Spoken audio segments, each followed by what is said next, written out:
Olympics. Following Australia's shock loss to Serbia, former professional basketballer Lauren Jackson tweeted, #No words, #Opals.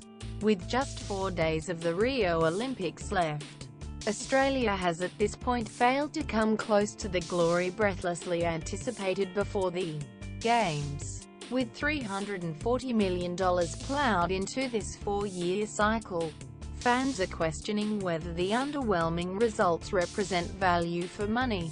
Aussie athletes have so far scooped 27 medals, at a cost of $12.5 million per medal at this stage. 7 golds puts the nation 10th in the rankings, a far cry from the top 5 hopes of the Australian Olympic Committee, or the 37 medals, 13 gold, it forecast in December. So what's gone wrong? And could taxpayers' money have been better spent? Australia's horror show. There have been rivers of tears and dashed dreams from Australia's best in Rio as one after another. Our greatest medal hopes have failed to reach the heights predicted for them. Talented sisters Kate and Bronte Campbell didn't medal in their favourite freestyle events, and fellow swimmers Emily Seebohm, Mitch Larkin and Cameron McAvoy also fell short. Defending Olympic champion Anna Meares sobbed and asked fans to forgive her as she bowed out in 10th in the cycling sprint. Hurdler Lauren Wells crumpled to the ground after coming 7th in the 400-metre semi-final, while discus thrower Danny Samuels teared up after just missing out on a medal in 4th place.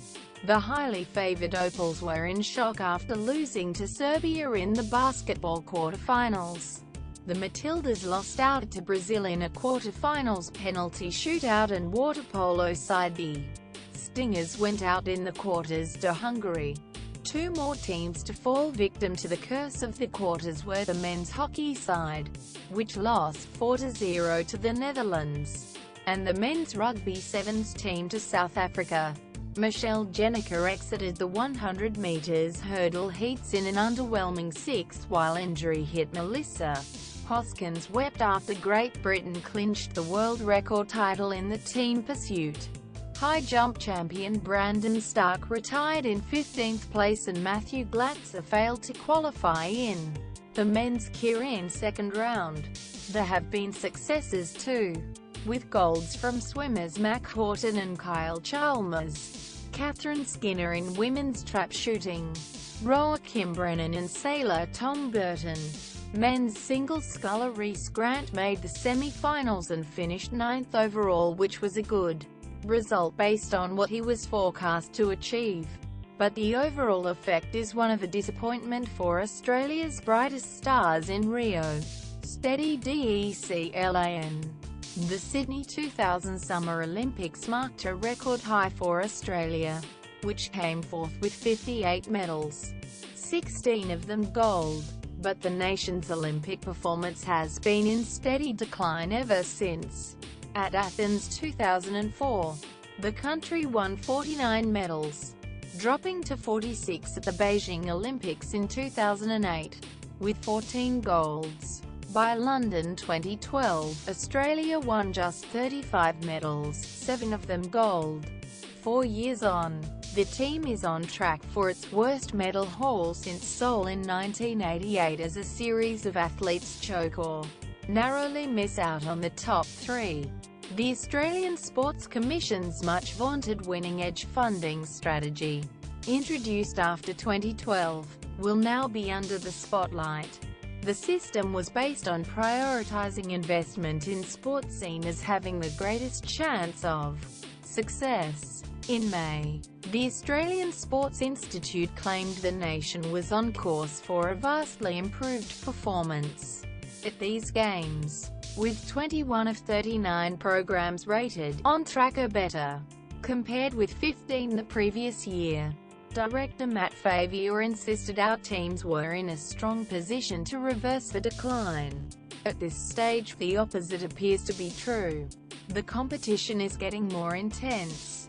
Hans Westerbeek, Dean of Victoria University's College of Sport and Exercise Science, says the problem here is one of inflated expectations. Australia's excellent result at the Sydney Games was really an anomaly, he believes. With host countries typically performing above their level, we're still punching above our weight, he told news.com.au. We sit among countries like Jamaica. Unfortunately, the reality is we were so successful in Sydney. That continues to be the benchmark against which we measure ourselves.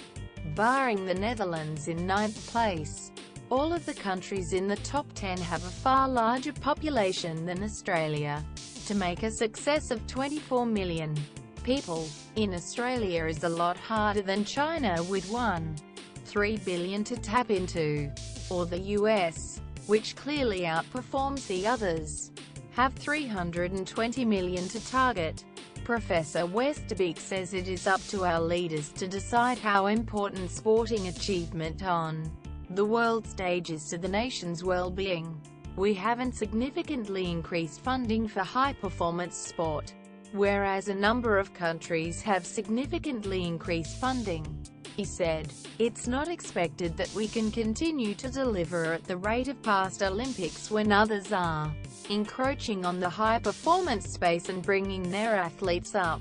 That comes back to resources. What level of coaches we employ, the technology you can afford, how much money you pour into research and development. The competition for medals is getting more intense. Compared with other nations, the money Australia has thrown at the Games starts to look less crazy. Great Britain, for example, has spent $600 million on this Olympic cycle, in contrast to Australia's $340 million. That's $10.9 million per medal at the time of writing. High-performance sport NZ spent $163 million on this cycle, $11.6 million per medal.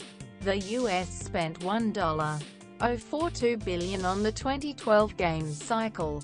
If they'd spent the same, and it's likely to be more, on Rio, their current figure would be $11 million per medal. Find balance between winning and losing.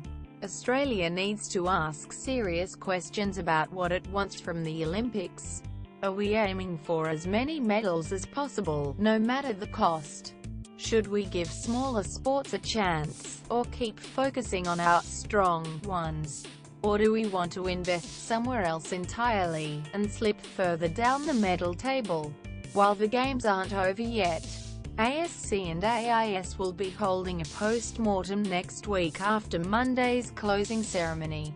Professor Westerbeek expects they will be asking how they can get more from their partnerships, improving innovation and building our understanding of the human body and the science of biomechanics in order to compete with the global elite.